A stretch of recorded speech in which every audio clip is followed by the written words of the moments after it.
Salam alaikum tout le monde, j'espère que vous allez tous bien et que vous avez passé une très belle semaine. Bienvenue dans votre nouvel épisode de Tokkil Chill avec Soxna. Tey nag dañoo nar a waxtaanee sujet boo xamante ni je pense qu'on s'y intéresse tous. am na ñoo xamante ni peut-être dund nañ ko seen famille wala ils y sont exposés mooy li nga xamante ni mooy polygamie. Je pense qu'on s'intéresse tous à ce sujet-là. Donc tey mën naa ci ànd ak sama ñaari invité yu ñaawul yi ñu nar a jox seen avis ci sujet bi, si sont pour, si sont contre et aussi défendre leurs avis. Donc maa ngi leen di bàyyi ngeen présenté wu. Je te passe la parole Yacine. Je les remercie cette invitation. Je remercie pour les abonnés, pour les likes, pour les commentaires parce que c'est important. Exactement. Tey dama ñëwaat pour waxtaan ci polygamie. Un sujet vraiment voilà. ànd seeg maar. Voilà. Assalamu alaikum, maa ngi nuyu ñëpp di ziar ñëpp. Et aujourd'hui on est là pour wax ci benn sujet bu am importance muy polygamie. Je vais pas tirer à la longueur. J'espère que lépp solo dina ñëw ci kanam inchallah. Inch'Allah.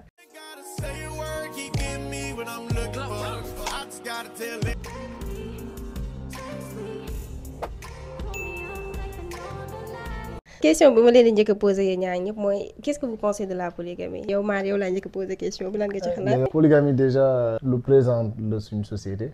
Surtout nous les Sénégalais et les pays musulmans. Et donc ce que j'en pense ça va être personnel. Pourquoi personnel? Parce que vu que tu es là pour en discuter quand même.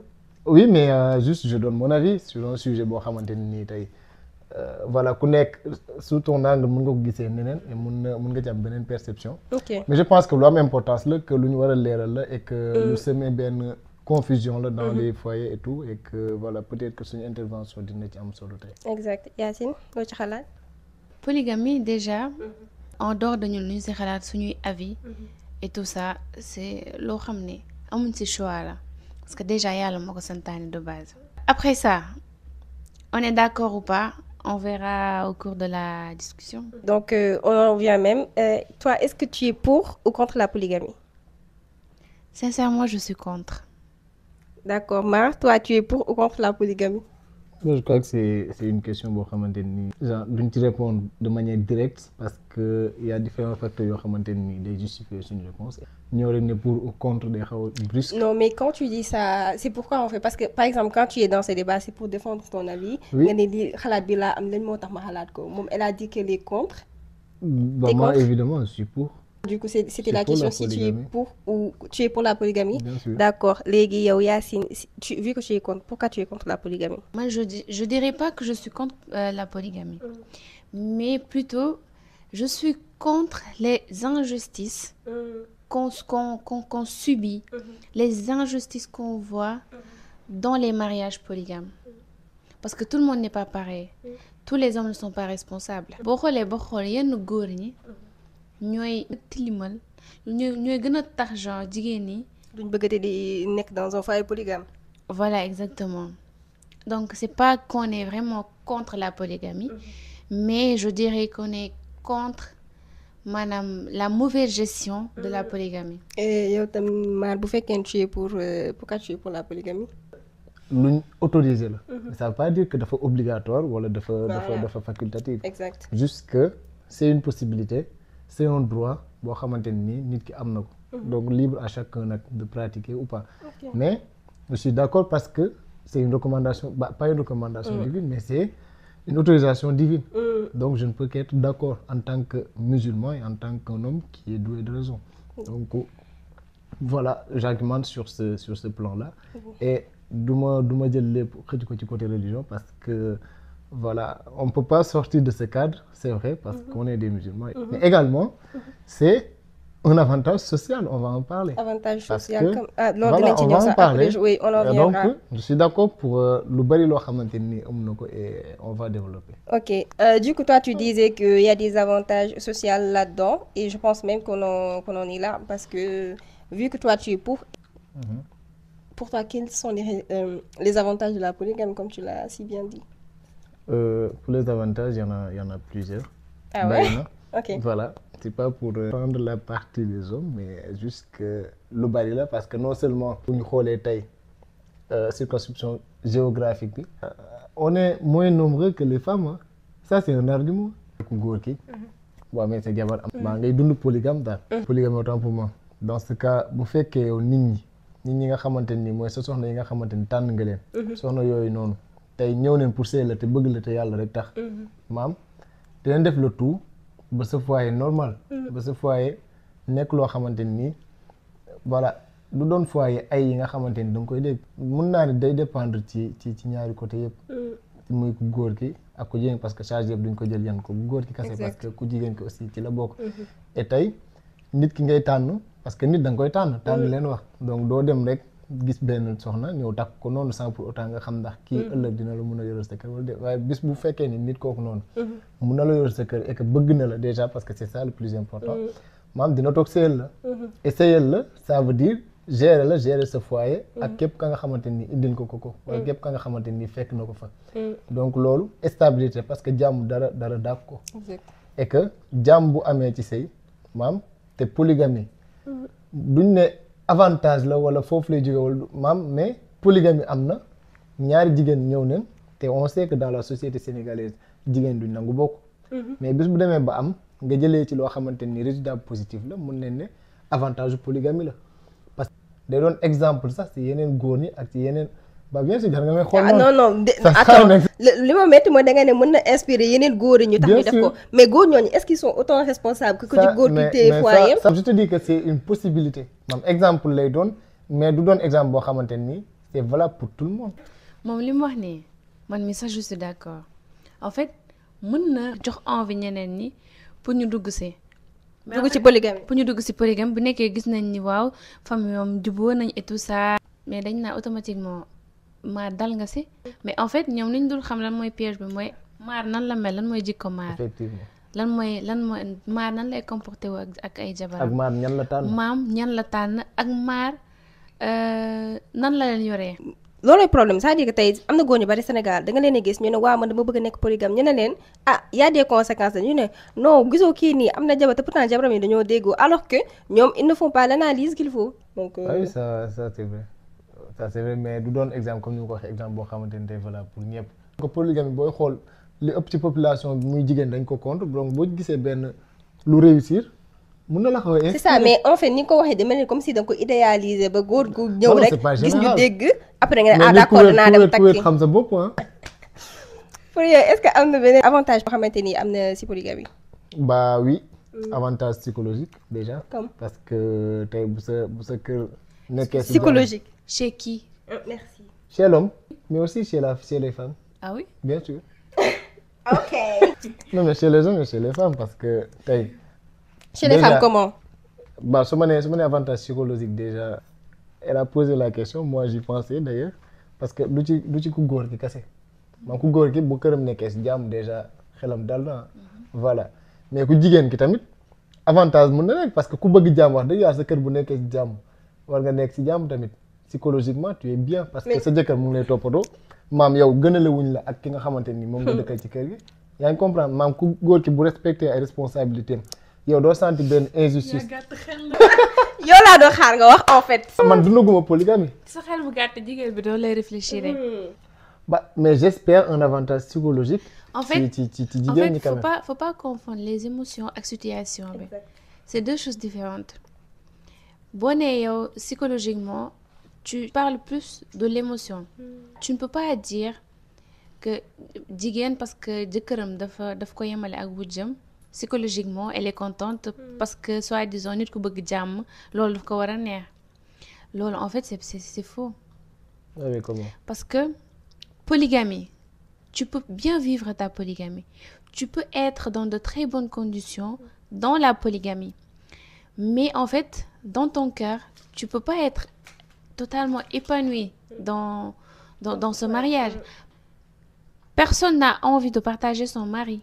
Donc tu ne peux pas affirmer. Mais tu ne peux pas, dans ton cœur, je ne trouver plaisir, c'est l'eau. Même si tu la places dans un château, dans son cœur, elle aura toujours mal parce que si ça tenait qu'à elle, elle n'aurait jamais partagé son mari. Very good. Non, donc, attends, déjà plaisantatrice. Mais j'ai le droit de donner mon grain de sel quand même. Moi, j'ai des avantages psychologiques. Mam, tu as avantage psychologique. Mam, dans ta psychologie, je parle. Psychologie comme? Mais la psychologie, c'est relatif à ce cerveau. Mais il faut expliquer pour qu'on puisse comprendre. Ma xam nga nit ki du bëggoo dara rek am na que doo nekk si jàmm maam du bëggoo par exemple polygamie que polygamie am na que non ça va dootoo nekk si jàmm non non non parce que les donnes peuvent changer bu fekkee dem na ba yàlla dogal ko ça veut pas dire forcément que bëgguma ko rek que ça ne va pas me procurer des avantages tels que des avantages psychologiques tey mën nga dund ci polygamie mosoo ko dund donc expérience bu nouvelle lay doon boo xamante ni ça se présente pour la première fois et donc tu as eu des préjugés nit ñi naan baaxul et cetera tas na ay kër de mais ça peut te retenir ça peut te donner des doutes ça peut te donner des maam ay gaar yoo xamante ni da nga koy am yow mi en tant que nit ki en tant que jigéen je parle en tant que jigéen xaw ma nag nan la ñuy réfléchir mais dans la plus logique des choses tey nit kooku noonu bu duggee ci polygamie mun na fa gis loo xamante nii day daal xelam parce que tey déjà parce que mbëggeel moo jiitu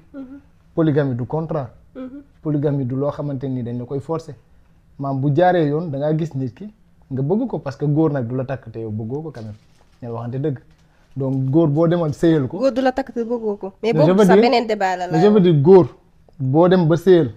ça veut dire que yow góor googu noonu bëgg nga ko. waaw forcément y a des mariages voilà forcés. et bëgg ma ne loolu beneen débat la. voilà et bëgg dafa wund lu bare loo xamante nii ci suuf lay nekk parce que nit ki doo ko bëgg ba pare te xamoo situation ni mu demee.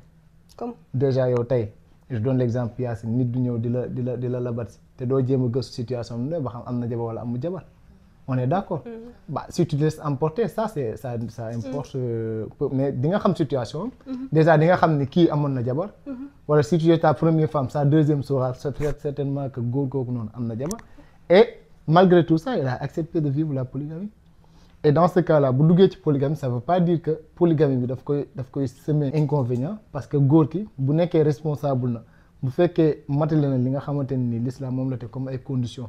muy mën a nëbb ay émotions am yoo xamante ni dañoo inégaux envers les deux femmes gënalewuñ la ak nit et loolu maam day dal sa xel c'est un avantage psychologique parce que tey tu te diras que ni ndekete li mu daan dégg ci polygamie yëpp wala li ma daan dégg ñuy wax ci polygamie loolu c'est des cas yoo xam c'est spécifique à chaque personne qui l'a vécu maam yow tu vas renier loo xamante ni tey moom la société bi daan wax lu bari et tu vas découvrir quelque chose de contre ce que toute la société avait dit donc foofu laay waxee sur les avantages psychologiques.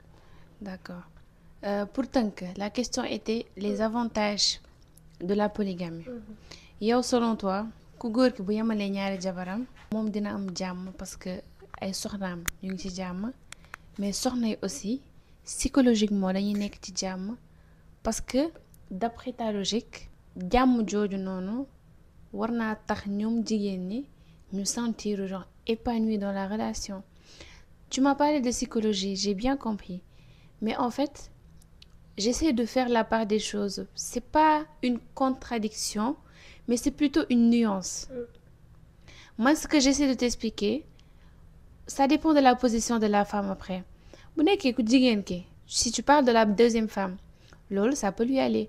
Parce que mon bimi nek ak ku góor ki, elle savait déjà que ku góor ki, il est marié. Donc moom bu ñëwee ci mariage boobu noonu am jàmm am salaam jëkkëram tolloole ko ak wujjam donc logiquement wujjam du am dara lu muy reprocher jëkkëram donc ci jàmm la ñuy nekk man su ma doon d'accord je te dirais ok c'est peut-être possible mais ci ki fekk ci mais ki ñu fekk ci jamais parce que moom lañ fekk ci li ma la waxoon sànq laa lay répété waat kenn bëggul sa jëkkër takkal la wujj. pour yow est-ce que am na ay inconvénients ci polygamie bi et si oui yan la. si am na inconvénients yu bari na lépp dafay commencer si kilifa kër gi donc ça dépend de sa façon d'agir par rapport à ses femmes par rapport à sa famille par rapport à ses enfants comme ni ma waxoon sànq je vais rebondir sur la même chose góor bu dem ba jël décision dafay takk ñaari jabar war a mën a gérer ay jabaram ba nga xam ni dina leen mën a maîtriser de sorte que même jigéen bu ñu nekkee mënoo loolu ci jigéen la en fait laale bi foog mu mënul ñàkk mais ku góor ki bu matee lu mu doon responsable xam wareefam par rapport à ses femmes am na yu bari yoo xam ne mën nañ ko éviter donc inconvénient bi mooy ku góor ki bañ a xam exactement comment gérer des femmes ku góor ki jeng wane carrément que ne moom si kii la far yooyu noonu yëpp ay points yu négatif la yoo xam ne conséquences yi si inconvénients yi lay bokk. yow maar léegi yow ban avis nga ci am.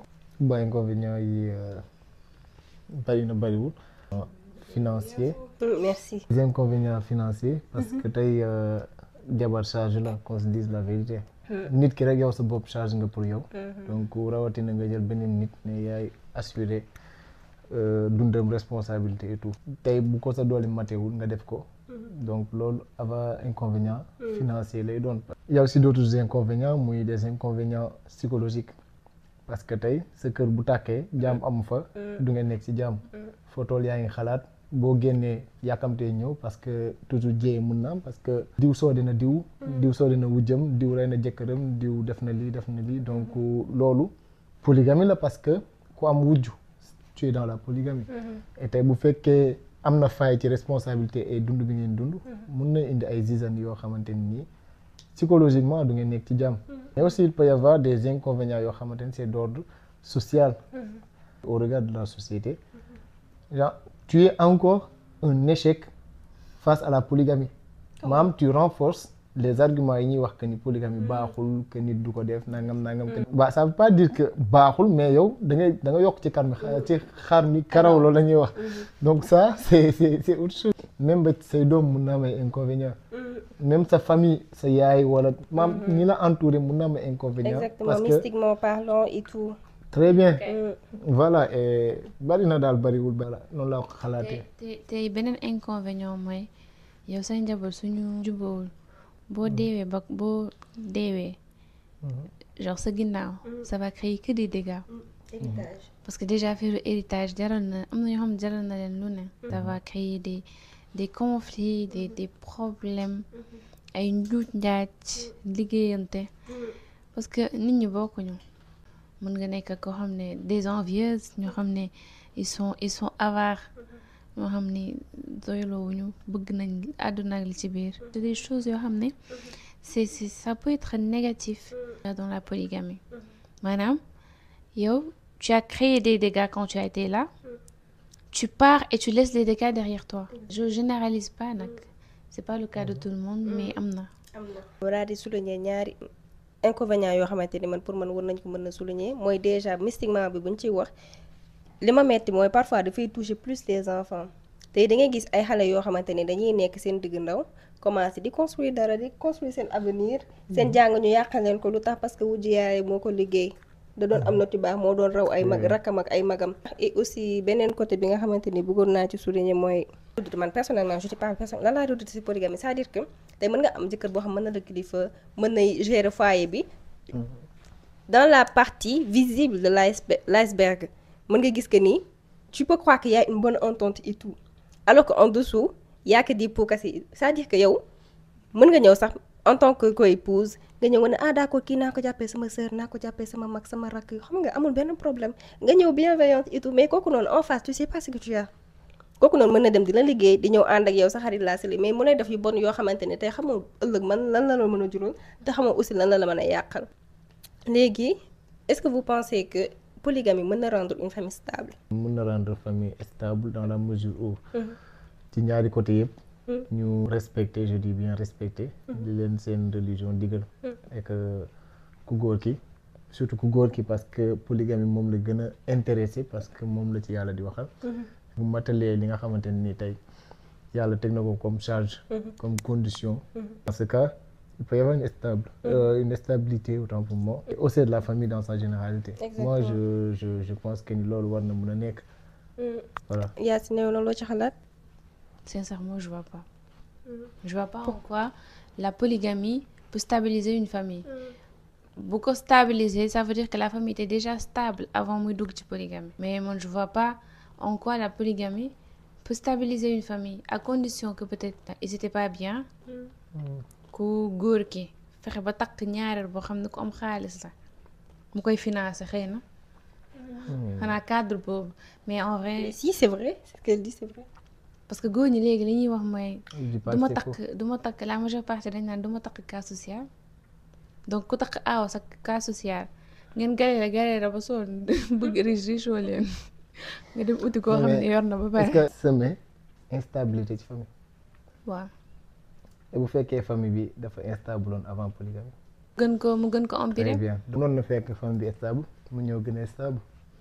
non parce que xam nga lu tax ñoom bu nekkee famille bi dafa ñëw fekk mu stable ba pare c'est une stabilité je peux dire totale générale parce que xam nga lu tax déjà financièrement vous êtes stable mentalement tu es stable yow ak sa jëkkër ak say doom yéen a nekk tu n'as aucun problème tu n'as pas le stress de suba lay ay ji instant yi moom lan la war a nekk di def ak jabar ji genre yooyu noonu tu n'as pas ce stress même bu nekkee keneen ku jege su ñëwee dafay yokkaat stabilité mais am na luy wàññeeku ci famille bi am na luy wàññeeku forcément stabilité mooy wàññeeku.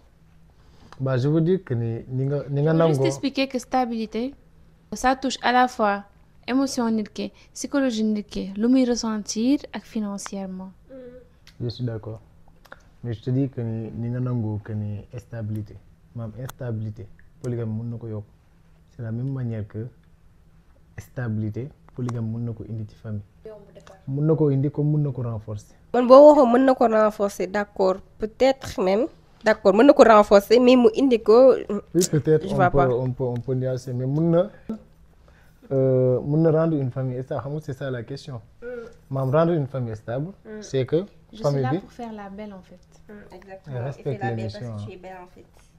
C'est comme tu veux. ok et c'est bien possible de rendre la stabilité dans la famille. Et toi c'est pas possible. Je pense pas. Si c'est stable c'est parce que c'était déjà stable. La stabilité sera plus totale. La stabilité n'a jamais été totale. Si. N'importe où. Si. Il n'y a pas une stabilité totale parce qu'il y a toujours des pensées, toujours des doutes. xam nga tey jii boo jëlee loolu noonu nga généraliser ko maanaam on peut pas être à la dette on n'est pas des sages bu indi philosophie.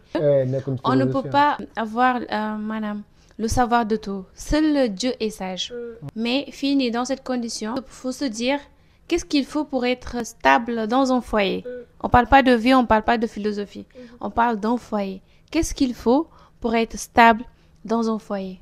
Il faut un bon mari, il faut une bonne condition, je parle de finances, des enfants ou pas, mais nga am conscience tranquille ak xel mu dal sa biir mariage loolu mooy stabilité. Pour yow yan conséquences la mën a am entre les deux époux? yaakaar bu tas ci côté jigéen ki mën na créer frustration, questionnement, incompréhension, mais lépp dafay dépendre si ku góor ki dañu waxante à la base.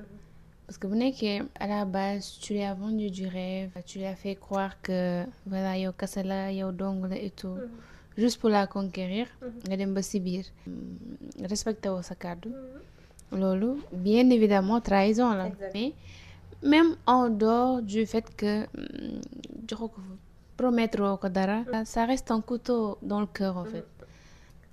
Mënul neex sa xol même bu nekkee il saura garder l'équilibre entre vous deux et tout ça mënul neex sa xol. yow loo ci xalaat maar.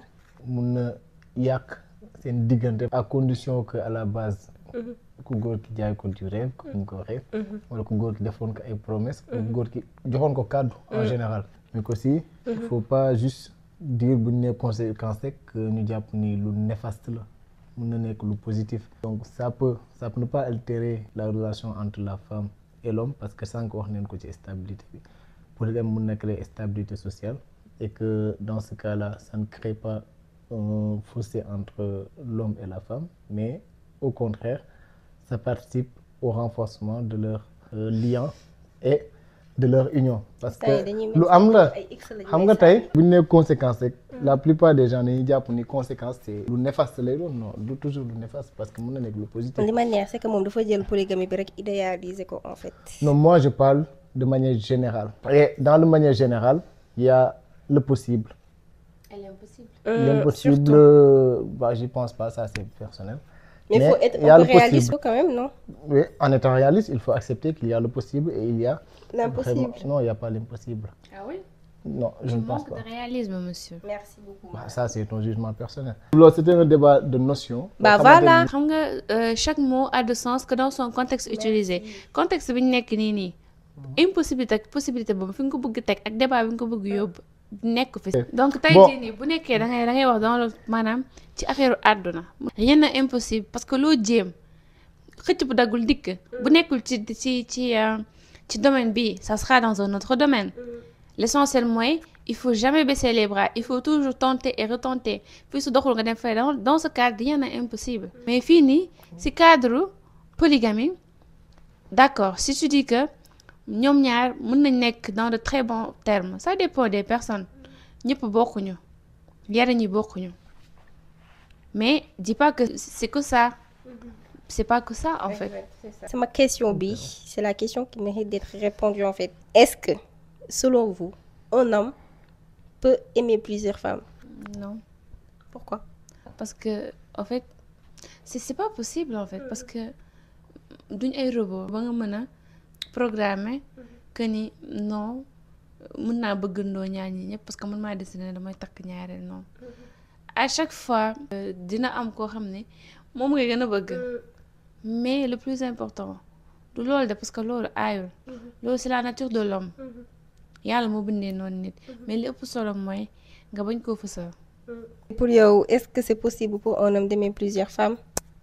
D'aimer plusieurs femmes tout court wala d'aimer plusieurs femmes de manière égale? Plusieurs femmes. De manière égale. Ouais, voilà, de manière égale. Aimer de manière égale, ça c'est vraiment de l'absolutisme et j'y crois pas. Parce que véritablement... Je ne dis pas pour que vous m'applaudissiez. Hein. Je le dis parce que ce sont mes pensées personnelles. Parce que aimer de manière égale le cœur, parce que le cœur du ñooy décider. Même say doom mënoo am sentiment yu égaux ci ñoom ñëpp. li ëpp solo mooy sa xel nan lay réguler sa sentiment yooyu de telle sorte que du ko refléter de manière brute. Voilà très bien à travers li ngay refléter ci biti. tey da ngay gis Sénégal tey da ngay gis ñoo xamante ni sax dañ naan bu ñu ma takkalee wujju du ma toog damay dem wala ñoo xamante ni takkalee wujju ñu bëgg a dem dañ naan ne da ngaa daw da nga yembar et tout da nga ragal sa wujju bi est-ce que donc benn côté société bi dafay conditionner yenn yi est-ce wala dafay pousser yenn jigéen ñi à ce que ñuy forcer seen bopp reste foo xamante ni ils se sont pas épanouis. Société bi am na c'est pas de responsabilité bu ngeen de sax des fois ku jigéen ki du toog ci mariage am parce qu'elle a envie mu toog si wala parce que dafa bëgg jëkkëram ba mënu koo bàyyi moo tax mu toog si mais en fait société bi day sóoraale souvent boo amee wujju nga daw dañ naan dafa ragal wujjam jigéen moo tax mu daw bu nekkee dans le domaine de la compétition daw la quoi ragal la delloo avance daw res donc loolu noonu am na ñu bëri loolu lañ ci éviter am na ñeneen ñoo xam ne aussi dañuy toog pour seeni doom même bu nekkul en dehors de SAS le sujet c'est la polygamie mais même en dehors de ça jigéen ñi ñu ngi dund yoo xam ne yu metti seen néegu sëy yoo xam ne dañuy toog di muñ ngir seeni doom donc yow boo toogee di muñoo ngir sa ñàkk fayda muñoo ndax dangaa manqué muñoo aussi parce que da nga ragal sa jëkkër wala plutôt da ngay sóoraale société même si am na si pas de responsabilité mais sujet boobu noonu ça sera pour tes enfants en fait donc oui loolu am na c'est pas de responsabilité. yow maa lan nga xalaat ci question boobu. mënul ñàkk parce que on vit dans une société. On ne vit pas individuellement parce que société bi mooy loo xamante ni moo nekk au-dessus même boo xeexee contre loolu sax à un moment donné day nekk loo xamante ni lu diis la pour nga contre li société bi di wax. et ñu bari dañuy toog muñ baatu muñ am na parce que looy muñ dafa fekk peut-être neexu la. mais ñëw na te mënoo ci dara. donc c'est la société qui joue beaucoup plus sur la psychologie et sur les choix aussi yi nga xamante ni nit ki mu ngi koy jël ci néegu sëyam. et tey société bi mooy ñi nga xamante ni tey dañuy toog fële di xool sa relation ak sa jëkkër. di seetaan di xaar fay. di xaar problème am pour ñu ne waxoon naa ko wala gisoon naa ko wala dee nangam. donc je crois que carrément c'est la société qui est à l'origine de tout ça. C'est tellement vrai. La question pour conclure, est-ce que yow tu préférerais vivre dans un foyer polygame? Non. Bah, je pense qu'il y a des raisons. Il y a des raisons. Et Mar, est-ce que tu te vois polygame? Non. La grande surprise. Une grande différence entre li nga d'accord ak li ngay def yow. C'est ça, voilà, exactement. Je ne me vois pas le faire. Et les raisons sont nombreuses. À tout moment. Non, c'est ma conviction. Depuis toujours. Et man, personnellement, je ne me vois pas dans un foyer polygame. Parce que là, il dépenses. Non. Parce que je ne le vois pas. Du question de dépenses, du question de bañ a mën a yemale wala dara mais c'est une sensation bu ma am depuis xale. et je ne saurais peut-être pas justifier cela, mais c'est un choix de vie. Boo xamante ni ça m'incombe. Bon choix. Non, bon ou mauvais, ça, C'est un bon choix. c'est une femme qui le dit. Hein. Peut-être les autres gens disent que c'est un À mauvais prendre choix. exemple. Et c'est tellement vrai, et ce qui montre que c'est pas tout le monde c'est pas tous les hommes qui sont dans le même lot du je veux avoir 2 à 3 femmes voire plus.